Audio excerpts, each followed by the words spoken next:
Good evening. I'm Paul McCarthy. And I'm Mike Doyle. And we're putting together this program called Brimfield Matters in an effort to try to get some information out there, trying to explain some of the workings of Brimfield and hopefully explain some things that some people have had questions about in the past and going forward. So we'd like to try to make this an interactive. This is going to be our inaugural debut here, and so it's going to be a little bit choppy, and we apologize for that. But pretty soon, hopefully, we'll be able to go live with some questions that we have. And it's not only about Brimfield, but also just municipal governance in general. And we hope to elicit some more participation, and people may not be quite as scared to volunteer for different boards and committees, in Brimfield. Right. So we're going to go through maybe just a brief understanding of how the government is set up in a town with a select board and kind of what that means. So what we're going to do is just kind of explain the differences and between, say, a town that has a town manager and we have a select board, city councils, or bigger usually towns that have a higher population. The select board is an elected board, and it can sit in Brimfield. We've got 5 members sitting for 3 years with a rolling election, and so that board is considered the executive branch of the government of the town. And so what they do, they are a little bit responsible for that part, the monetary, the financial matters, to kind of oversee things somewhat. The spending of money, the managing of the human resources, and appointing staff members, hiring staff members for the town, and then also helping out with the appointments to committees, subcommittees, and other boards. And one of the very interesting parts of a select board and all of the boards and committees within a town are the people who run it. Unlike a town manager and a planning department, we're all volunteers. I do computer mapping for a living. I have worked with municipalities for close to 30 years now, but never within a town on any board. This is my second board. The first one was Finance Committee before I hopped on selecting both of those in Brimfield, which is quite a unique situation where we've got various backgrounds, none of which being professional municipal politicians.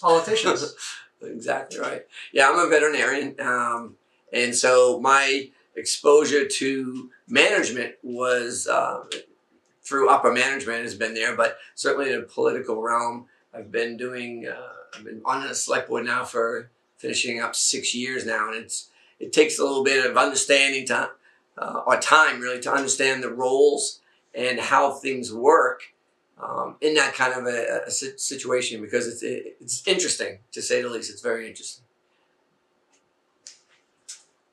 All right. So I thought maybe what we'll do as far as just talk about the makeup of the board. So the board is made up of, as I alluded to earlier, 5 members elected on a rotation basis. The organization that happens, usually the meeting that's scheduled after the elections. There is an organizational meeting where a chair and a vice chair are selected by the group that is the presently sitting select board. Once the chair is made, then that particular person has somewhat of an additional role of managing the agenda and managing the meetings. They are kind of the go-to person for the select board as far as spreading and disseminating information.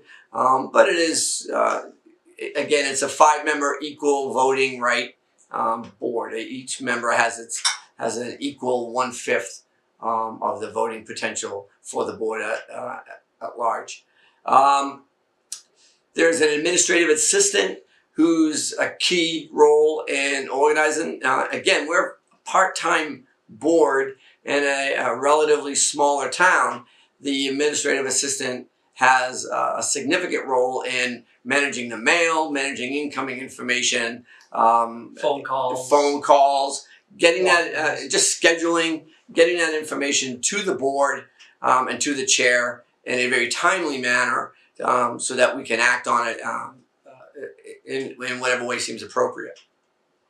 Now, I would like to just add in there that one of the important parts of a board or committee is open meeting violations and first of all being a quorum.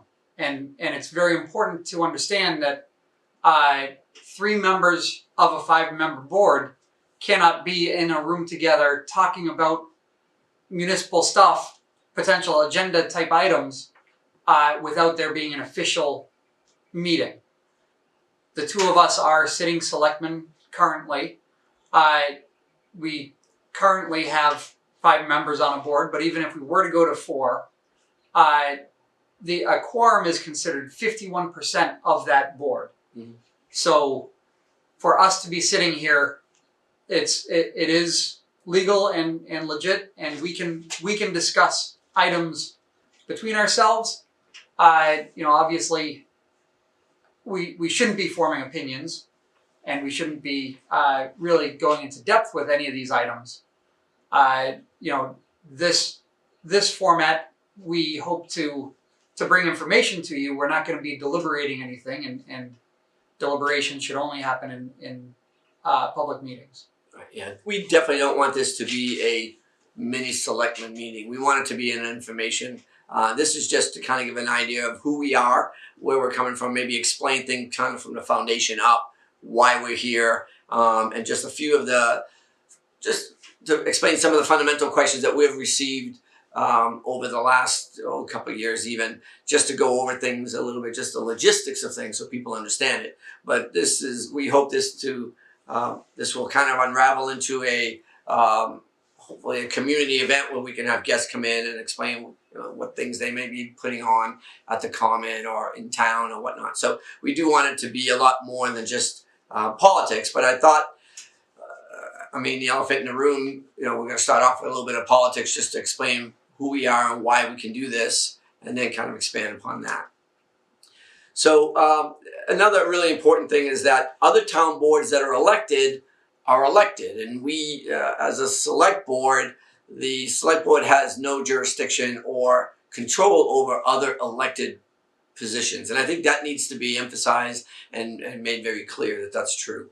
And I think that kind of explains, and maybe a little bit on Robert's rules. Yes, but so within the town of Brimfield, our elected positions are the select board, mm-hmm. the planning board, the cemetery commission, the highway surveyor, town clerk, yep, the moderator, and I just had one in my head. School committee. Yes, school committee. Yeah, and then there's some funds that the registrar, I guess they're elected. I think. Yeah. I'm pretty sure they're elected. We'll have to look at that just to be 100% sure. And we're not constables, are elected. We're not professionals. We're volunteers trying to figure it out just like everyone else. The boards that are appointed and that we appoint every year would include the conservation, historic, the flea market advisory committee. There's a lot of ZBA, and bylaw committee to an extent. We'll go into that in a little bit. We appoint the cable, the public access coordinator, and then we also do the hiring of positions in the town as well. So that's another thing that the select board is one of the roles that it has to deal with. So actually,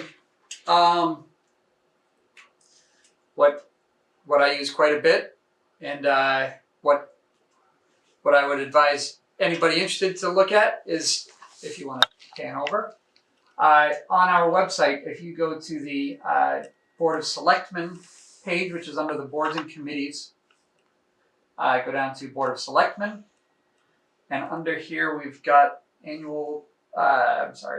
fiscal year 22 appointments. So this is a nice spreadsheet that we're supposed to be keeping up to date, and these are all of our hired or appointed positions. This is very important when you would like to, if you're interested in joining a board. You can see that there are a number of openings on the Commission on Disability.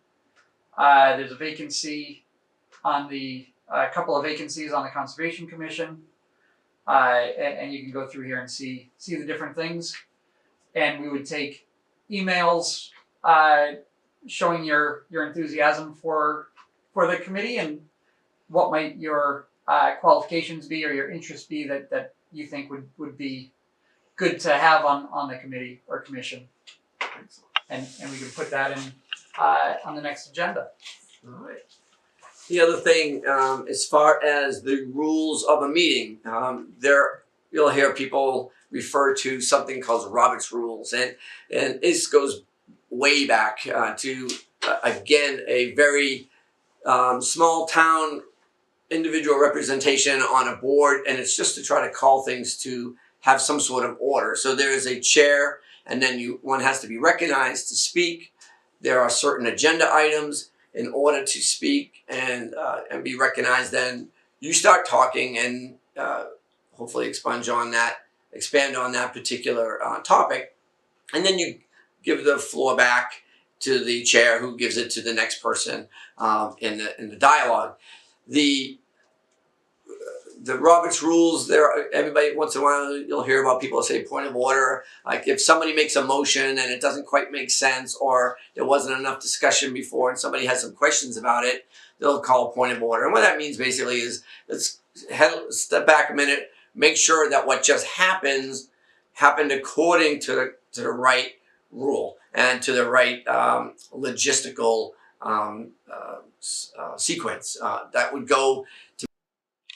So again, on Robert's Rules, there are ways to control the dialogue, control the motions, to control the seconding of a motion, and then to control the voting, and either voting it down, supporting it, or voting it either way. So you'll hear about those Robert's Rules. They're on the internet. You can find them. They're in most places where you look, it's pretty straightforward. I think most of it. Yeah, it's the common kind of ordinance or not ordinance, but kind of rules by which meetings are had, and even in business, it's kind of like a board of directors. They tend to kind of follow these same rules of Robert's Rules. Right. So and it is just a very nice. Some of the time it is very formal, which can be clumsy at times, but at the same time, it's a nice way to remember that you're on a board. You should have, formality, and there should be some recognition of the chair, of the different board members. Yeah. It's good because it makes it. You try to be polite and you try to be. Kind of stay within the boundaries, and it's a good way to kind of get things back on track when they start to kind of go awry a little bit. Right. All right. So if anybody has questions specific about that, they could write in. We're starting to get questions at our email address, and it's Brimfield Matters, all one word, brimfieldmatters@gmail.com. So feel free to to write in with a question, and the more specific it is, the more specific we can answer it. But that would be our intention, to kind of go that route, get these emails and start answering these particulars that might come in. All right. Absolutely. Excellent. So maybe we'll go to the next topic. All right. Let's do it. So that's, we were able to get some emails this week. And thank you for that. The emails, we're not going to be discussing who sent them. If you want to ask a question and want to stay in the shadows, that's fine.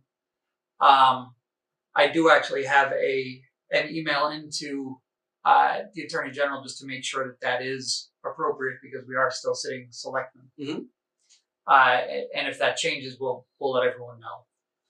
But as of now, it should also be pointed out that even though we are sitting selectmen, this in no way, shape, or form is any way to do with the Board of Selectmen in Brimfield. We're doing this show as interested citizens, and we want to help others understand the processes of town. This is, we're not answering any questions. We're not doing anything in our official capacity.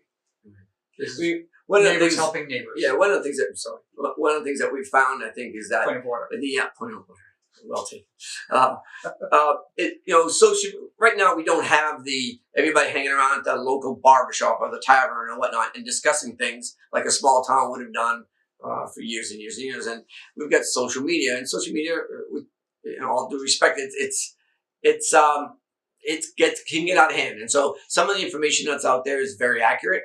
Some of it is very inaccurate, or at least skewed to the person's view. And some of it is just plain mean, and some of it is, again, just plain wrong. So what we're trying to do also is to give an avenue of people to have questions, get these questions answered, and get the right answers. And if we don't have them, we'll get them the next time. I mean, that's our goal, is to get as much answered as we can, get the community back together as much as we can through this venue, and hopefully it'll take off. It was just an idea, and it had a lot of good support from people, and we hope that it's successful. So participation is going to be key. We want people to participate, and hopefully we'll be able to get a live broadcast, and then with live guests, and I think it will be a lot more interesting as we go through and we kind of polish things up a bit. All right. Okay. So the first topic that we were asked about was what's going on in the Common. And there were some people out there today, and for those of you that aren't aware, we do have a project on the Common that we're working on right now. And again, everything that I'm showing you has been in public meetings. So there's nothing here that people aren't aware of. So if you want to do that, the current project is a gazebo that has been worked on by the Historic Commission, as well as new pathways and lights. So the project, as it stands, so you can see the yellow dotted lines. Those are the pathway, and this is an existing path now that goes from North Main and the sidewalk or crosswalk on North Main, going down across to the sidewalk right on Route 20. This is a pretty beat up, old, not well defined path anymore. So we're going to restore that, and then we're going to create a path through the center of the trees, which you can see that all the numbers 1 through 8 and even 9 are the trees that are very close to this site. So with this, we are the path is going to come down, and the blue would be where the gazebo is. It's 20-foot wide gazebo. Should be a very nice addition to the Common. The lights that will be here are similar to lights that were on the Common at around the turn of the century, maybe 1920. We found a postcard of the Common from back then that included the lights. It's a decorative light. One of the benefits of this light is that down at the bottom, this is a removable plate with outlets that will be able to have, Christmas decorations or holiday decorations, or bouncy houses, or any number of things that can be plugged in, that right now are being plugged in either through long extension cords, back to the Hitchcock, back to neighbors' houses, and we'll be able to do that ourselves. So that project is in existence we can, and it's all going to be done by July 1st. We were able to get a Smart Streets grant through MassDOT for the path projects and the lights, and that was last year. We were able to get that, and they've been giving us some extensions and helping us out. So that's been good.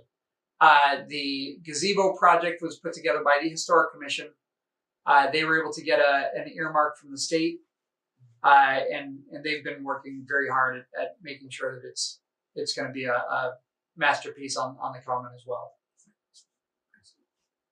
Yeah. So that's probably a quick, really good summary of what's going on in the common. Hopefully that will explain things a little bit, and hopefully they'll start. I don't know when exactly they're going to start, but they did want to try to get it done before the summer, before midsummer. So we'll let people know when we know, if we get any dates. I haven't seen any dates or anything like that. I believe that we're supposed to get an update. I don't know when this is going to go live or be posted online, but at the March 28th meeting, we are, I believe, going to be talking about an update, which will hopefully include when construction will start. Excellent. Yeah, it should also be noted that some of the original money for this project came from Cumberland Farms, and the project, their renovation included giving the town $11,000 for light mitigation for some of the neighbors, and which would include structures, which multiple select boards and the neighbors, responded with this design. And this, I just looked at the agenda set for next Monday, and it is agenda number 8. So it is on the agenda, Town Common Improvement Project Update. So if anybody wants to see more about that, tune into the select board meeting next week. All right. So along with the common project, for those of you that have been following the meetings, there's been some discussion on procurement rules, and this won't be the episode to really talk procurement rules, but just to give you a teaser, it's not like you or I would go out and buy a car and just drop down whatever money we want and get whatever we want. Municipal procurement rules are very strict and are very complex. And there's multiple guidelines and things that you have to follow to make sure that Paul or I or anyone else aren't giving projects to our friends, to our family, to anybody except someone who's qualified and someone who is charging the town fairly. And the state has set up a number of rules to make sure that's followed. Every municipality is supposed to have a chief procurement officer that is responsible for reviewing every piece of every project that goes out. They're supposed to sign off and make sure that we comply with all state statutes. Currently, we do not in Brimfield have a CPO or Chief Procurement Officer. So it's a little bit more difficult. Yeah, I mean, these rules are in place to try to kind of even the playing fields, and they're relatively straightforward. If it's over a certain amount of money that the project is going to take on, you've got to get at least 3 bids. You've got to, again, it's just to make sure that. So we're just finishing up the procurement. It is just basically to make sure that people aren't giving jobs to their friends, family, and whatnot. And it's also to keep it so that it offers a good paying wage to the person doing the job. There are some very interesting rules within the procurement regulations but they're all online. You can see them. The state has it. If anybody wants to read them, they certainly can. Obviously, a town has to be able to function without a procurement officer that's certified. But it's even more important to stay within the rules and make sure that things are kind of looked over to be 100% sure that they're legit and everything's going well. All right. Maybe budgets. Should we? Budgets are a lot, but we had some, what's going on with the budgets, and maybe rather than specific budgets, just talk about how the budgets are developed. Yeah. All right, so I'll take this one at first. I'll take the first whack as I've got the finance committee background. And budgets are a huge thing in a town. Obviously, kind of going hand in hand with procurement rules. The rules on budgeting and what a department can spend, you really have to know, a department needs to know what they're going to spend a year in advance, which is kind of difficult, especially when there's turnover, as there was this year. And so I may have set the budget, but if I leave, Paul takes over, Paul will have to live within my budget. Right. Maybe not even talking to me about it. Which can be difficult. In any event, budgets are what they are, and in this town, our tax base is primarily residential. We don't have a lot of commercial. We try to keep taxes low, but in the grand scheme of things, unfortunately, we have to also budget for all of our departments, which every year things go up. Right. Our department heads are very good with managing the money and making sure that they're not trying, there's no fat in any of our budgets. As a municipality in Massachusetts, we're all able to raise taxes 2.5%, which is a proposition 2.5, which you may have heard about. If a town needs to go above a 2.5% increase in taxes, you have to go to a special town meeting and get that approved by the voters. We haven't had to do an override It's been in a long time, if ever. Which is a testament to both our department heads and finance committee and the board of selectmen. So the process kind of starts with the department heads. Finance committee will send out a spreadsheet to every department showing what they've done, and the finance committee will set a target for the year for both salaries, and usually all of the expense accounts are set at 0, so a 0% increase. So if a department head can live with the same amount they got last year, that's what finance would like to do. And then the department head gets to fill that out, figure out what's going on, and then depending on the oversight, any of the boards that the select board oversees, if there are large increases, they'll come in front of the select board for our approval before it goes to finance committee, who makes a decision or makes the recommendation for town meeting floor. So there's a lot involved. So the first, the budgets come in from the different departments, and then, like Mike alluded to, they've got to justify kind of an increase or a decrease, for that matter. And the board, and they try to seek approval, because the more approval you have, the more support you have, the better in general it will look when you get to town meeting. The reality is, town meeting determines the spending of the town. And so if you don't go to town meeting, you're leaving it up to somebody else to either vote that item up or down or no change. So it is really important to understand that none of this, when the budgets come to us, just because we say, okay, that looks like a good budget, it means nothing other than we'll support it on the warrant. The warrant is basically the list of all the things that are going to be addressed, the agenda, if you will, for the town meeting. And so the finance part of the warrant will be a list of everybody's line item.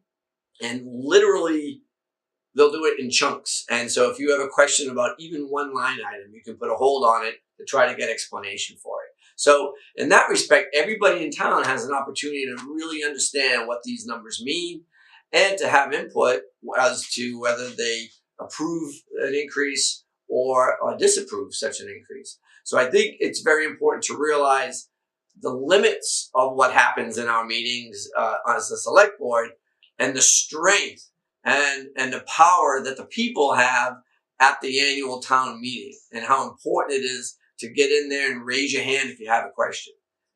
So I've always found that to be the most dramatic part of things, because you could have people support a fire truck, that the town really needs for $300,000, and everybody there will support it vehemently. And then they might question, $100 increase in a line item somewhere. And so again, it's a town meeting's an interesting animal, and I really suggest that everybody go. Yeah, and for that matter, all these items for the budgets. I would also suggest, if you're interested in a particular department or concerned about a particular department, you can show up to a selectmen's meeting and voice your concerns. Right. You can show up to a finance committee meeting and voice your concerns. Voice your support even. Show your support. Show your support. At least. Yeah.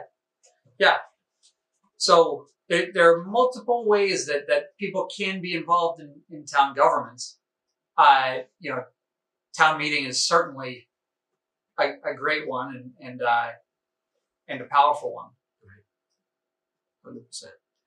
So I think that kind of covers budgets. Oh, actually, another good one that probably should be discussed is the capital plan.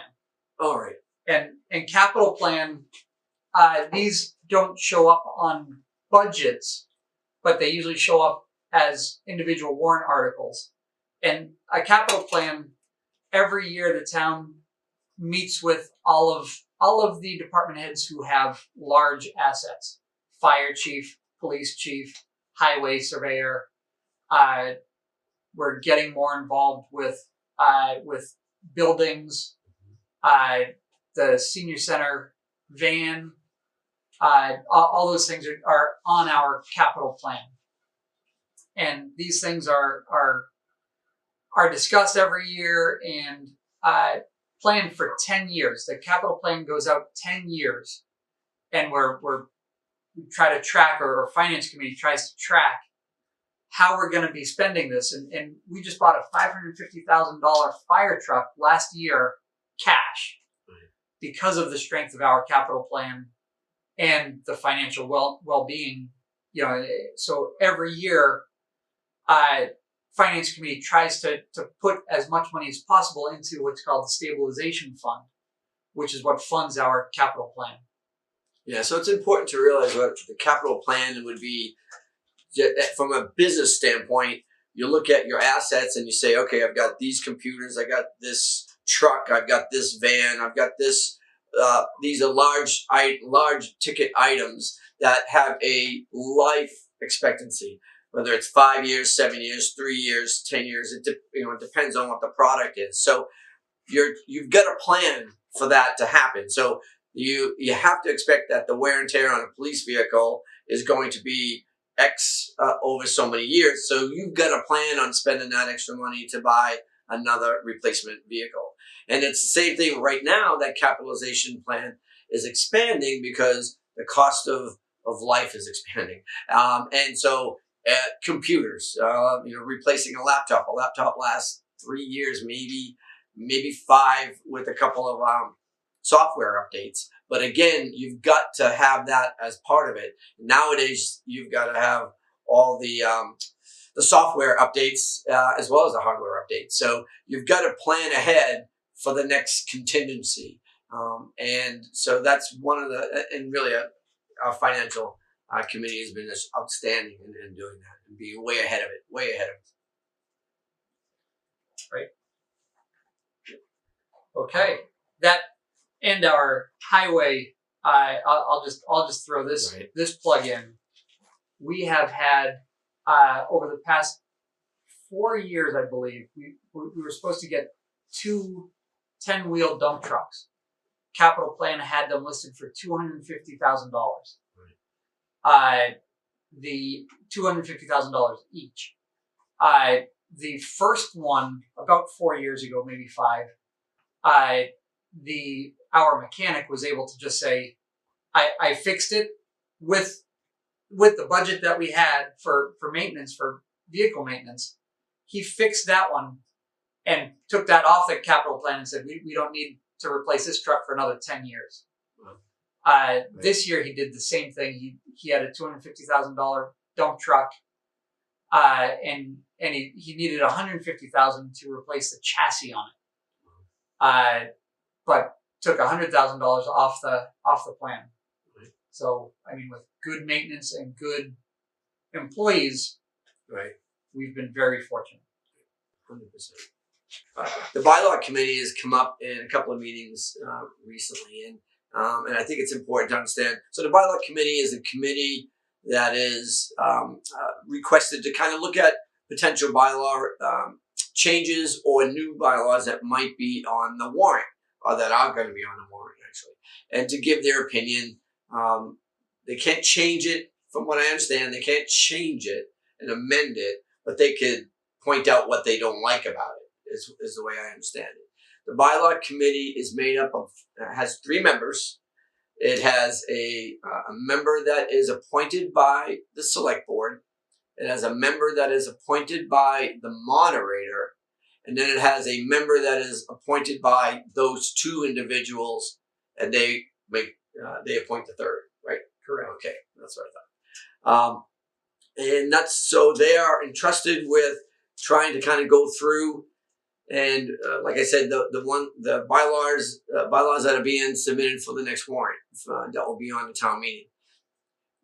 In the past, we've brought it up to try to get them more active early on, because we've got a lot of bylaws that are relatively antiquated that need to kind of be brought up to 2020 or even 2000 for that matter, and so they just need to be revisited.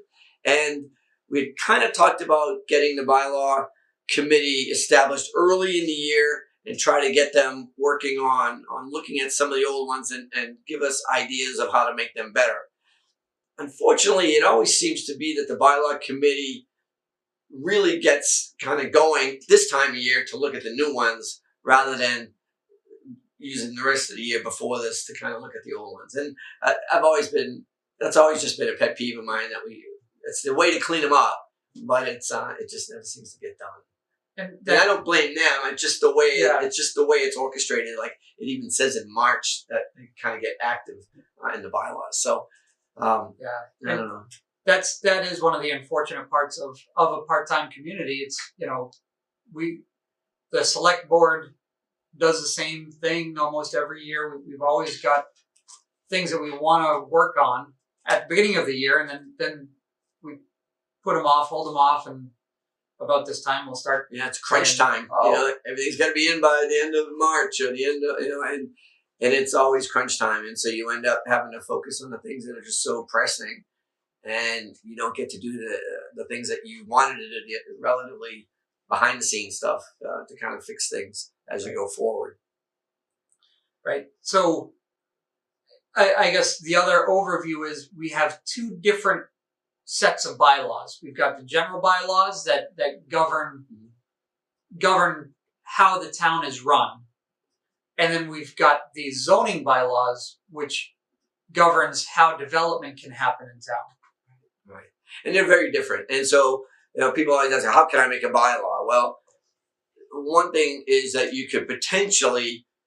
anybody could potentially write in a revision of an old bylaw to try to make it better. So if they say, this looks silly and it's outdated and we don't even know what it means, could we fix it? You can edit it and then submit it you have to have, for a petition bylaw, you have to have 10 signatures of residents that are legal voting residents in the town to support you. But that, it shouldn't be that hard to get that many with a well-written bylaw. So you get the new bylaw, you get the amended bylaw, and at least you can go to town floor, and then it can be voted on by the people that attend a town meeting. It could also be amended at that meeting. So you could, if somebody says, change the wording and it will make more sense, and it's easy to change it on the floor at town meeting. The other way bylaws get put on the warrant are by individual boards supporting them, writing them up and putting them on. And so that's the other way that if a board votes to try to put a new bylaw on the warrant, it will show up on the warrant. Right. Zoning is the only thing I would say about zoning is that's usually the zoning bylaws tend to be supported either by ZBA and by especially planning board. Zoning bylaws have to have public meetings about them as well, and Public hearings. Public hearings. So a little bit more than just a meeting, but literally a hearing. And then they, when they're voted on town floor, instead of being just a majority of people voting for the bylaw to be in effect, for zoning it has to be 75%. I think it's is it 2/3? I think it may be 2/3. I think it's 2/3. And the other is a simple majority for a bylaw. Right. But then it gets into, depending on the type of zoning bylaw, I think there are some zoning bylaws, if it's, and that has to do with some land use improvement.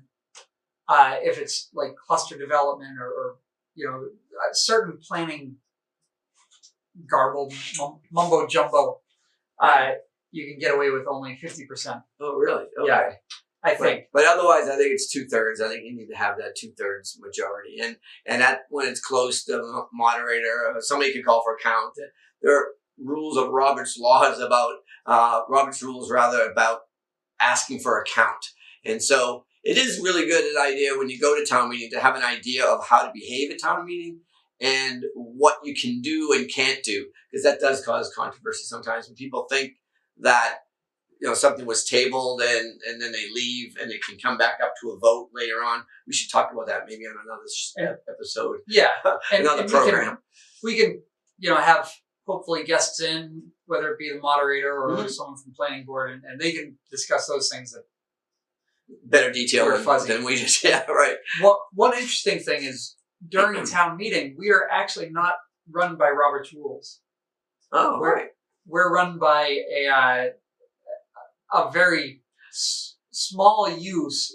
There's very few municipalities who use it. I think they're all in Massachusetts. They're called town meeting rules, or town meeting minute. Where the moderator has.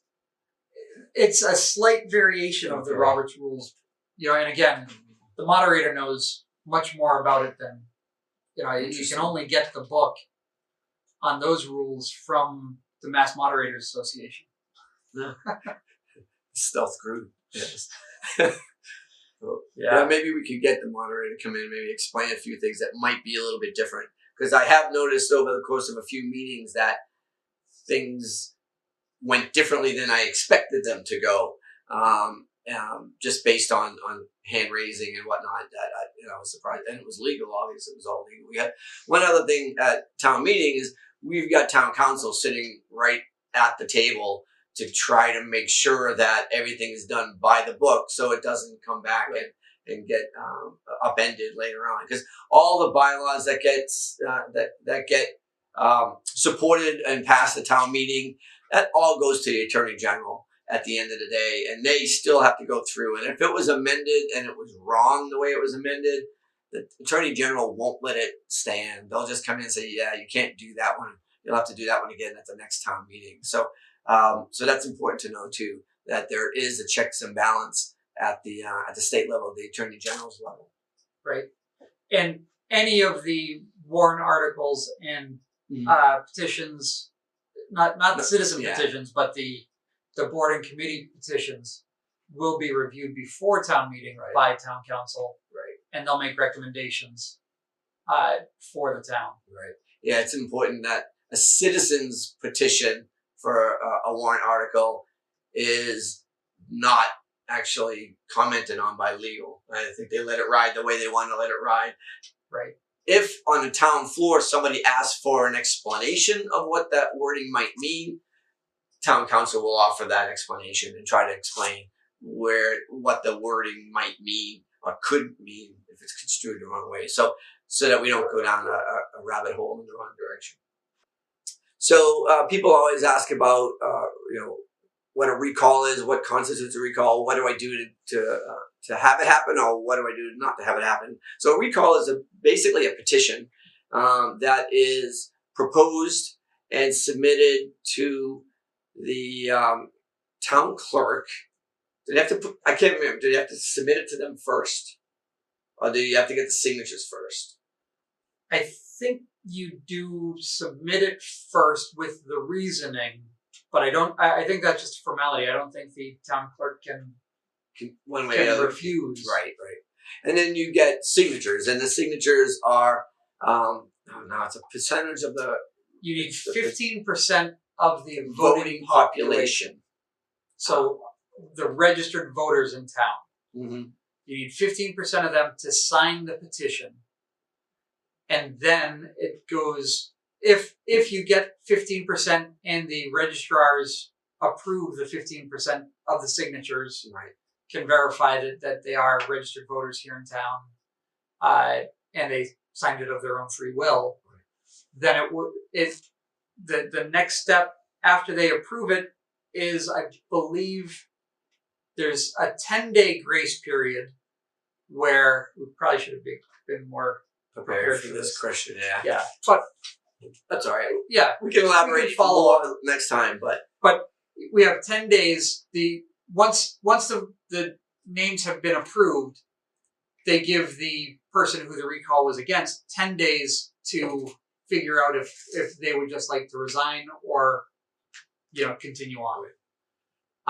If after the 10 days the person does not resign, then it starts a special election process where you go to a caucus, and I think we've got to give 30 days notice for the caucus, and then another 42 days or some crazy number between the caucus and the election. Yeah. So then there's an election. And so the caucus is, for those who don't know, the caucus would be a time where somebody could nominate somebody for that seat. And so what's interesting is the person who's being recalled. So what's interesting is that the person that's being recalled can also be nominated for that seat. And so at the special election, it's entirely possible that the person that was recalled can actually be reelected, depending on who votes and whatnot. So it is an interesting moving parts. It's an interesting chess game that can happen. But that's about. So what else? With the election, so after the 15% have to sign it, you have to get 30% of the voting population to turn out, or else it's invalid. Right. If the person didn't resign. Right. If the person resigned, then it's just a straight election and whoever wins wins. Right. But if they don't resign, even if they don't re-up and don't get nominated at the caucus, if 30% don't turn out, that person would retain the seat. Right. That's an interesting, an interesting curveball at the other end, because 30% is a large percentage, right. In a non-presidential election. It's not easy to get a high percentage of people to turn out, and it's somewhat appalling sometimes on a regular year, but that would be a hard thing to do, to be honest, I think. Yep. So. Yeah, it's definitely a high bar. There have been a couple questions on open meeting violations, or what it means and what happens. How's that processed? So usually, if you're in attendance of a meeting and you have a question about maybe the an impropriety that may have happened that you think that seemed like it broke a rule, you can actually, there's a form online, right? I think open meeting law violation form, right? That you can fill out, and it's got boxes. You fill it out and you write the details of your question or complaint or that situation with as much detail as you can, and then you submit it to the chairperson of the board or the committee that had the meeting that you're questioning. And then what do they have to do with it? Right. So it's a state form. It's from the Attorney General's webpage. You can file an open meeting violation, and then when you fill out the state form, the first pass is you have to give it to the chairperson. Mm-hmm. The chairperson then is supposed to send it out to everybody on the board, Right. And they're mandated by the state to discuss it within 14, I think it's business days. Right. So at the next meeting, it has to be discussed, and there has to be a public discussion about it. And then hopefully during that discussion, the board comes up with a response. Right. And the response is crafted, and so after the meeting, then I believe it's another 2 weeks for the board to send the response back to the individual. For a total of 28 days between when the individual hands it to the chairperson and when they get the response. Now, does that go to the state as well? So when the board responds to the individual, it has to CC the state. Okay. Right. Then after 28 days, the state will not look at it for the first 28 days. Right. And even after the response, if the response comes, if you're able to submit the violation, it gets put on the agenda in 3 days, and then the response is crafted in 3 days, so it's all done within a week.